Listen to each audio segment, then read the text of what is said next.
요즘 제주도에 500명이 넘는 예멘 사람들이 와서 난민 신청을 하고 받아들여지기를 기대하고 있습니다. 전쟁이나 재난 때문에 자기 나라에서 살지 못하고 다른 지역에서 사는 사람을 난민이라고 부릅니다. 사우디아라비아 아래쪽에 있는 예멘이라는 나라에서는 3, 4년 전부터 내전이 시작이 돼서 지금까지 계속되고 있습니다. 그 때문에 많은 그 예멘 사람들이 나라를 떠나서 난민 신세가 되었습니다. 흔히 선진국이라고 불리는 나라들은 인도적인 차원에서 그런 난민들을 받아들여서 보호하고 있습니다. 우리나라도 경제적으로 여유가 생겨서 2013년부터 난민을 수용하기 시작했습니다. 그리고 지금까지 800명 정도 되는 난민들을 받아들였고 그들을 도와주고 있습니다. 국적에 관계없이 모든 사람이 인간답게 살아가야 한다는 것이 성경적인 정신이고 또 우리 헌법의 정신이기도 합니다. 그런 면에서 이런 난민들을 받아들이고 그들을 잘 돕는 것이 아주 좋은 일입니다. 그런데 이번에 많은 사람들이 한꺼번에 난민 신청을 하는 바람에 국가적으로도 큰 논쟁이 일어나고 있습니다. 안타깝게도 현재 상황을 보면 난민 신청을 받아들이지 말자라고 하는 사람들이 좀 더 많은 것 같습니다. 게다가 예멘 사람들에 대한 혐오를 부추기는 사람들도 있습니다. 예를 들면 그들이 이슬람 교도라는 이유로 그들이 테러를 일으킬 수도 있다 이렇게 말하기도 하고 그들이 범죄자가 될 수도 있다 이렇게 말하는 사람도 있습니다. 요즘 우리나라가 경제적으로 좀 어려워지다 보니까 마음의 여유를 잃어버린 사람들이 많은 것 같습니다. 물론 난민을 도울 만한 사정이 되지 못하면 난민을 받아들이지 않을 수도 있습니다. 하지만 난민을 받아들이지 않기 위해서 난민을 욕하고 범죄자 취급하는 것은 결코 좋은 일이 아닙니다. 나그네를 잘 대접하는 것이 우리 하나님의 뜻입니다. 우리가 그 뜻을 잘 이루기 위해서는 국가나 국적이나 하는 이런 사람들이 정해놓은 틀에 얽매이지 않아야 합니다. 국가나 민족이나 인종에 관계없이 모든 사람들이 다 하나님의 피조물이고 다 하나님의 사랑을 받는 존재라는 이 사실을 우리가 앞세워야 합니다. 자기가 속한 공동체 또는 자기 자신만을 전부로 알고 최고라고 알면 결코 다른 공동체, 다른 사람을 품을 수가 없습니다. 하나님께서 나를 사랑하는 만큼이나 다른 사람도 사랑하시고 하나님께서 우리 공동체를 사랑하시는 만큼 다른 공동체도 사랑하신다 하는 사실을 우리가 늘 기억해야 다른 사람을 인정하고 다른 사람과 함께 살고 다른 사람을 사랑하며 살 수가 있습니다. 오늘 읽은 신구약 말씀은 그 당시 사회가 규정한 어떤 한계와 경계를 넘어서서 사람들이 서로 만나고 서로 사랑하는 이야기입니다. 오늘 읽은 신약의 말씀 중에서 본래 읽어야 할 이 말씀은 마가복음 5장 21절부터 43절까지 아주 긴 말씀입니다. 이 긴 구절에 예수님께서 회당장 야이로의 딸을 치유하는 이야기가 나옵니다. 그리고 그 이야기 중간에 이렇게 혈루증에 걸린 여인을 만나시고 치유하는 이야기가 끼어 있습니다. 예수님께서 회당장 야이로의 딸이 위독하다는 말을 듣고 회당장의 집으로 급하게 가고 있을 때 혈루증을 앓고 있던 한 여자가 등장해서 예수님께서 가시는 길을 지체하게 만듭니다. 예수님께서 그 여인 때문에 가던 길을 멈추고 그 혈루증을 앓는 여인을 치유하는 동안에 그 회당장의 딸은 죽고 맙니다. 이 혈루증을 앓고 있던 여인 때문에 회당장의 딸은 예수님의 치유를 받을 기회를 잃어버렸습니다. 그래서 이 본문을 우리가 읽을 때 먼저 생각할 것은 이 회당장의 딸과 혈루증을 앓는 이 여인이 대비된다는 사실입니다. 이 당시 세상에서 회당장은 아주 경건한 유대인이고, 유대인 중에서도 원로에 해당하는 사람입니다. 회당장은 회당을 지키는 사람들 중에서도 우두머리인 사람입니다. 근데 이 회당은 안식일마다 유대인들이 모이는 곳이고, 평소에도 율법을 낭독하고 공부하는 곳입니다. 안식일을 지키고 율법을 공부하는 것, 이것은 유대인 공동체를 지키는 핵심 중에 핵심입니다. 근데 그 핵심적인 일이 바로 회당에서 일어납니다. 회당장은 그 핵심적인 일을 하는 사람이기 때문에 유대인 중에서도 정말로 경건하고 정말로 존경받는 사람이 그 일을 맡았습니다. 그런 회당장의 딸은 아버지만큼이나 사랑을 받고 존경을 받으며 살았습니다. 그래서 그 딸이 몸이 아프면 참 많은 사람들이 돌보아 주었습니다. 그런 회당장의 딸에 비하면 이 혈루증을 앓는 여인은 더러운 사람입니다. 혈루병은 말 그대로 피를 흘리는 병입니다. 레위기 15장 19절 이하 말씀을 보면 이 피를 흘리는 병에 걸린 여자는 부정한 사람, 더러운 사람입니다. 그런데 이 사람만 부정한 게 아니라 이 사람이 앉았던 자리도 부정해지고 이 사람이 접촉한 물건도 부정해집니다. 그리고 그 여자와 접촉한 사람도 부정해지고 그 여자가 접촉한 물건과 접촉하는 사람도 또 부정해집니다. 그렇기 때문에 경건한 사람들은 이 혈루증을 앓고 있는 여자에게는 그 근처에도 가지 않습니다. 행여나 그 여자나 그 여자가 접촉한 물건에 접촉을 하게 되면 더러워지게 되고 그 더러움 때문에 다른 사람을 만날 수도 없고 특히 예배에 참여할 수도 없게 되기 때문입니다. 또 혈루증을 앓는 여자는 그걸 잘 알기 때문에 감히 다른 사람에게 접근하려고 하지는 않습니다. 다른 사람에게 피해를 줄 수가 있기 때문입니다. 이런 율법, 사람을 부정하다라고 규정하는 이런 율법 때문에 이 혈루증을 앓는 여자가 다른 사람을 만날 수도 없고 다른 사람이 여자를 만나러 갈 수도 없는 그런 것이 그 당시 현실이었습니다. 그런데 오늘 본문에서는 그런 율법 규정이 다 무시됩니다. 예수님께서 야이로의 딸을 만나러 가시는 길에 예수님을 보고 싶어하는 사람들이 많이 몰려들었습니다. 그리고 그런 사람들 중에는 혈루증을 앓고 있는 이 여자도 있었습니다. 이 여자는 12년 동안이나 병을 치료하기 위해서 많이 애를 썼습니다만 병은 더 중해지고 재산은 다 허비해 버렸습니다. 더 이상 치료할 돈도 없고 치유할 의지도 잃어버린 상태입니다. 이런 절망적인 상황에서 이 여자가 예수님 소식을 들었습니다. 그리고 예수님께 나아갔습니다. 그리고 혼란스러운 틈을 타서 예수님의 옷자락을 만졌습니다. 부정한 사람으로서 깨끗한 사람에게 접근하고 또 그 사람에게 접촉했기 때문에 이 여자는 사실 율법을 어긴 것입니다. 그런데 예수님께서도 누군가 당신의 옷에 손을 댄 것을 아셨습니다. 그리고 그 사람을 찾기 시작했습니다. 제자들은 사람이 하도 많아서 예수님에게 손댄 사람이 한둘이 아니고 그래서 그 사람을 찾아내는 것은 불가능하다라고 말했습니다. 하지만 예수님께서는 발걸음을 멈추시고 당신의 옷에 손을 댄 사람을 계속 찾으십니다. 그런데 예수님께서 그 사람을 찾아내고 그가 혈루증을 앓고 있는 부정한 사람이라는 게 드러나게 되면 여러 가지로 곤란한 상황이 생깁니다.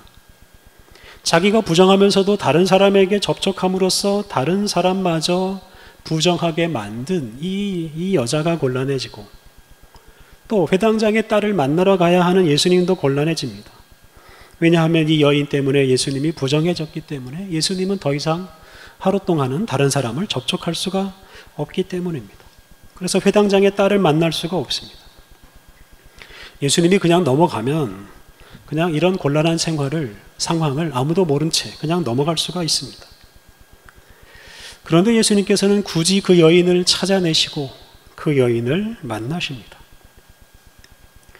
오늘 본문에서 우리가 주목할 것은 이 당시 사람들이 더럽게 여기는 그 여자가 자기의 더러움을 개의치 않고 예수님에게 나아가서 예수님에게 접촉한 것입니다. 또 한 가지 주목할 것은 예수님께서 그 더러운 여인을 더럽게 여기지 않으시고 귀하게 여기시고 가던 길을 멈추시고 그 여인을 치유하신 것입니다. 여자는 자신의 더러움을 알면서도 예수님을 접촉해서 예수님을 더럽게 만들었고, 예수님은 그 여자의 더러움을 알면서도 그 여자와 함께 하심으로 당신 자신을 더럽혔다, 이렇게 말할 수 있습니다. 이걸 다른 식으로 표현하면 혈루증을 앓는 여자나 예수님이나 그 여자가 혈루증을 앓고 있는 그것을 더러운 것으로 여기지 않았다는 뜻입니다. 그것을 무시했다는 뜻입니다. 여자가 만약 자기의 질병을 단지 더러운 것만으로 여기고 그 더러움이 다른 사람마저 더럽게 하는 것으로만 생각했다라면 예수님께 가까이 가지 못했을 것입니다. 그 여자에게는 자신이 예수님을 접촉하기만 하면 자기가 그 질병으로부터 해방될 것이라는 믿음이 있었습니다. 다시 말하면 자기의 더러움보다는 자기의 더러움을 해결하실 그 예수님의 능력을 더 많이 의지했다는 뜻입니다. 예수님 역시 그 여자의 더러움을 개의치 않으셨습니다. 혈루증 앓는 여인을 더러운 사람으로만 여기고 그 여인과 접촉하면 자기가 당신이 더러워지는 것으로만 생각했다면 예수님께서 그 여인을 찾지 않으셨을 것입니다. 그 여인과 만나지 않으셨을 것입니다. 또 예수님께서는 회당장의 딸이 위독하다는 것을 아시면서도 사람들이 귀하게 여기는 그 회당장의 딸에게 달려가지 않으시고 그 길에서 만난 그 부정한 여인을 존중하시고 그 여인을 위해서 시간을 사용하셨습니다. 다시 말하면 예수님에게는 그 여자가 그냥 더러운 여자가 아니었다는 말입니다. 예수님과 혈루증을 앓는 여자가 모두 이 혈루증과 관련된 혈루증이란 질병과 관련된 율법 규정을 넘어섰다는 뜻입니다. 심한 말로 하면 예수님께서는 혈루증을 앓는 여인도 그 율법을 무시했습니다. 그리고 그걸 무시했기 때문에 그 율법을 넘어섰기 때문에 그 여자와 예수님이 만날 수가 있었고 그 만남을 통해서 그 여자는 질병으로부터 해방되는 구원을 경험하게 되었습니다. 오늘 본문 마지막 부분을 보면 예수님께서 계속해서 당신의 옷에 손을 댄 사람을 찾으니까 이 혈루증에 걸린 여자가 더 이상 자기를 숨기지 못하고 두려워 떨면서 예수님 앞에 나와서 사실대로 말했습니다. 그가 예수님 앞에서 두려워 떨고 있을 때 예수님께서 그 여자에게 이렇게 말씀하십니다. 딸아, 내 믿음이 너를 구원하였으니 평안히 가라. 네 병에서 놓여 건강할지어다. 예수님께서 이 여자를 딸아라고 불러주셨습니다. 그러니까 예수님에게 그 여자는 더러운 여자가 아니라 사랑스러운 딸과 같은 존재입니다.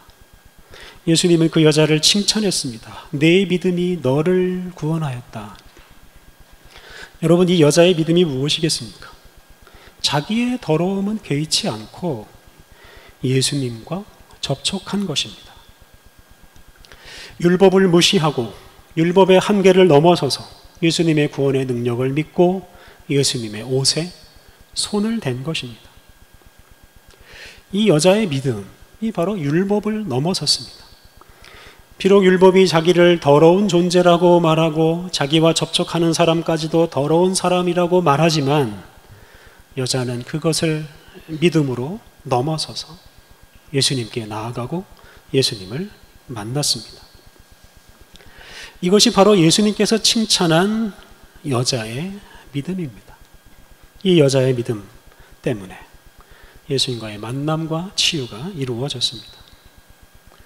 그리고 예수님과 여자의 이러한 만남 이후에 이 정결에 관한 구약 율법의 여러 규정들은 다 폐기가 되었다라고 말할 수 있습니다. 정결한 사람과 더러운 사람을 구분하고 서로 만나지 못하게 하는 그런 율법 조항들은 다 무력해지고 말았습니다. 혈루증을 앓던 여자와 예수님의 만남은 이렇게 율법을 새롭게 만들고 새롭게 해석했고, 그래서 오늘날 우리가 정한 사람과 부정한 사람을 구분하지 않는 이런 새로운 시대를 살아가고 있습니다. 오늘 읽은 구약의 말씀은 다윗이 요나단과 사울의 죽음을 슬퍼하면서 부른 조가입니다. 사울은 이 당시 이스라엘의 왕이었고 다윗을 끊임없이 죽이려고 했던 사람입니다. 요나단은 사울의 아들로서 사울이 죽으면 그 사울의 왕위를 계승할 사람이었습니다. 사울은 다윗이 있으면 자기의 아들 요나단이 왕이 되지 못할 것이라고 생각하고 다윗을 죽이기 위해서 온갖 수단 방법을 가리지 않았습니다. 그의 인생 후반부는 다윗을 죽이기 위한 인생이라고 할 정도입니다. 그런데 이런 상황에서 다윗과 요나단은 정말로 친한, 가장 가까운 친구가 되었습니다. 오늘 본문 26절에서 다윗은 요나단의 사랑을 이렇게 노래했습니다. 그대가 나를 사랑함이 기이하여 여인의 사랑보다 더하였도다. 세번역 성경으로 읽으면 이렇습니다. 형이 나를 그렇게도 아껴주더니 나를 끔찍이 아껴주던 형의 사랑은 여인의 사랑보다도 더 진한 것이었어. 다윗 입장에서 요나단은 원수의 아들입니다. 요나단에게 다윗은 왕위를 놓고 경쟁하는 사람입니다. 사실 두 사람은 가까워질 수 없는 사이입니다. 그런데 두 사람은 이런 관계를 넘어섭니다.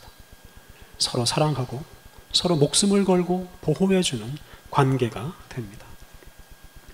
이런 관계 때문에 사울과 요나단이 전쟁 중에 함께 죽었을 때 다윗은 깊은 슬픔에 빠졌습니다. 다윗은 원수나 경쟁자가 죽은 것으로 생각하지 않았습니다. 가장 사랑하는 사람이 죽었기 때문에 슬픈 노래를 만들어서 부르고 다른 사람들과 함께 슬퍼했습니다. 이러한 사랑이 있었기 때문에 사울과 요나단이 죽은 후에 다윗은 사울 가문을 그대로 보존해주고 그 가문의 재산도 그대로 보존해주고 분열된 나라를 통합하고 온 나라의 왕이 되어서 더 강한 나라를 만들어 갔습니다. 우리 사회에 보이지 않는 경계들이 참 많습니다. 재산과 권력을 가진 사람들, 재산과 권력을 가진 나라들이 여러 가지 경계들을 만들어 놓고 그 경계 안으로 다른 사람들은, 다른 나라들은 들어오지 못하게 합니다. 또 어떤 사람들은 그 경계선을 인정하고 스스로 어떤 한계를 설정해 놓고 그 경계 안으로 아예 들어갈 생각조차 하지도 않습니다. 그러다 보니까 보이거나 보이지 않는 경계들이 우리 사회에 너무나 많고 너무나 확고합니다. 우리 예수님은 그러한 경계를 무너뜨리시기 위해서 이 세상에 오셨습니다. 예수님은 빈부나 귀천, 남녀노소, 민족이나 인종을 가리지 않고 모든 사람들을 하나님 나라 백성으로, 하나님의 자녀로 삼으시기 위해서 이 세상에 오셨습니다. 예수님을 믿는 우리들은 용기를 내야 합니다. 여러 가지 경계들, 우리들이 스스로 만들어 놓은 한계들을 무너뜨려야 합니다. 사랑과 용기를 가지고 담대하게 경계를 넘어서서 다른 세상으로 또 다른 사람들에게 다가가야 합니다. 그것이 예수님을 믿는 사람다운 행동이고 그런 믿음의 행동이 이 땅에 하나님의 나라를 실현하게 합니다. 우리가 믿음을 가지고 우리가 정해놓은 한계를 넘어서고 세상이 규정한 경계들을 넘어설 때 우리의 삶의 지평이 넓어지고 하나님의 나라가 확장되고 그리고 세상 모든 민족이, 세상 모든 나라가 하나님의 다스림 아래에서 하나님을 찬양하며 살아가게 될 날이 올 것입니다. 정반대로 가까이 할 사람과 멀리 할 사람, 사랑할 사람과 미워할 사람을 정해놓고 그 경계를 더 확고하게 하면 할수록 우리의 삶에서 기쁨이 사라지고 다툼과 전쟁이 일어나게 될 것입니다. 사랑하는 성도 여러분, 더러운 사람과 깨끗한 사람, 사랑받을 사람과 미움받을 사람의 경계를 다 무너뜨리시고 모든 사람들을 하나님의 자녀로 불러주신 우리 예수님을 믿는 믿음으로 여러분의 삶의 지평을 더 확장시키며 경계와 한계를 넘어서는 인생을 살아가시기 바랍니다. 함께 기도하시겠습니다. 하나님, 변함없고 한계가 없는 주님의 사랑 덕분에 우리에게 구원의 소망이 있습니다. 모든 사람을 품으시는 주님의 은혜로 우리가 하나님의 자녀로서 권세를 누리며 살아가고 있습니다. 하나님, 우리를 사랑하시고 구원하시는 예수님을 믿음으로 우리 안에 있는 한계와 절망과 미움을 이겨내게 하옵소서. 믿음으로 경계를 넘어서고 다른 세계로 또 다른 이들에게로 나아가게 하옵소서. 하나님, 살인적인 경쟁 사회에서도 주님을 믿고 사랑하기를 포기하지 않게 하옵소서. 주님은 믿음의 사람들과 함께 하시며 믿음의 사람들을 통해서 주님의 뜻을 이루시오니 어떤 일을 만나도 예수님을 믿는 믿음으로 살게 하옵소서. 믿음으로 경계를 무너뜨리고 주님의 나라를 이루어 가게 하옵소서. 예수님의 이름으로 기도드립니다. 아멘.